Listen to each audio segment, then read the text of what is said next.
Dahil nga sa pag-angat ng Minnesota Timberwolves sa 3-1, magkakaroon nga sila ng isang pagkakataon na isarado ang kanilang serye laban sa Denver Nuggets sa kanilang magiging Game 5. Kapag naipanalo nila ito, siguradong aabante na nga sila sa second round kung saan maaaring makatapat ang San Antonio Spurs na angat na rin naman na 3-1 kontra sa Portland Trail Blazers. Ang problema, kahit man isang panalo na lang makakapag-advance na, may ilang mga analyst pa rin ang hindi naniniwala ngayon sa kanilang kakayahan. Simula nga po nang magtamo ng season-ending injury si Donte DiVincenzo at ang pagkakaroon ni Anthony Edwards ng dalawang klaseng injury, lumiit ang kanilang tsansang makapag-advance at manalo sa Game 5. Sa paghina nga ng lineup ng Wolves, nasa face nga ngayon ng Denver na makabalik sa pagkakabaon sa 1-3 at mapuwersa pa kung sakali man ang Game 7. Lalo pat ayon sa report, Game 7 nga gaganapin rin kung sakali man sa home court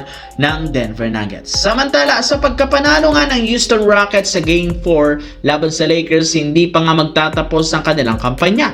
Di nga kagaya sa nakalipas na laban, mas maganda ang kanilang depensa at pumapasok na rin naman ang kanilang shooting na siyang rason bakit na-outplayed nila ito buong game. Pero may ilang mga analyst at fans ang nagsasabi hindi rin naman nakakagulat ang pagkatalong ito ng Lakers dahil sa umpisa pa lang nasa plano na nga daw ito. Mas maganda nga daw ang imahe at kita ng NBA kung magkakaroon sila ng last game sa first round na gaganapin sa home court ng Lakers. Para nga sa inyong kaalaman, ang serie nga ng Lakers at Rockets ang most viewed ngayon sa NBA playoffs. Kaya siguradong dagdag kita na naman ito sa liga.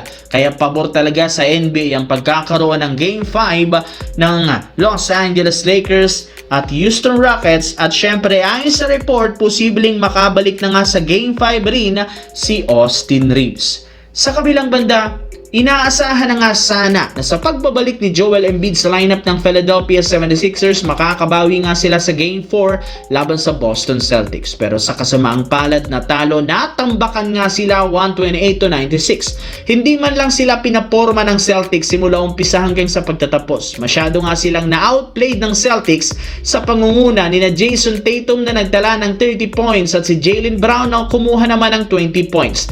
Hindi rin naman naging sapat ang nagawang 26 points dito ni Joel Embiid dahil halos hindi rin naman dama ang impact ng kanyang pagbabalik sa pagkakaroon ng minus 25 na efficiency ratings. Isa nga siya sa rason bakit sila maagang natambakan at bagsak sa 1-3. Dahil sa sitwasyon ng Philadelphia, nagdedelikado nga silang ma-eliminate agad sa pagbabalik nila sa Game 5 sa Boston. Kaya kailangan ng 76ers magseryoso at maging desperado dahil kung hindi, magtatapos na nga agad ang kanilang kampanya sa first round. Anong masasabi nyo dito mga idol?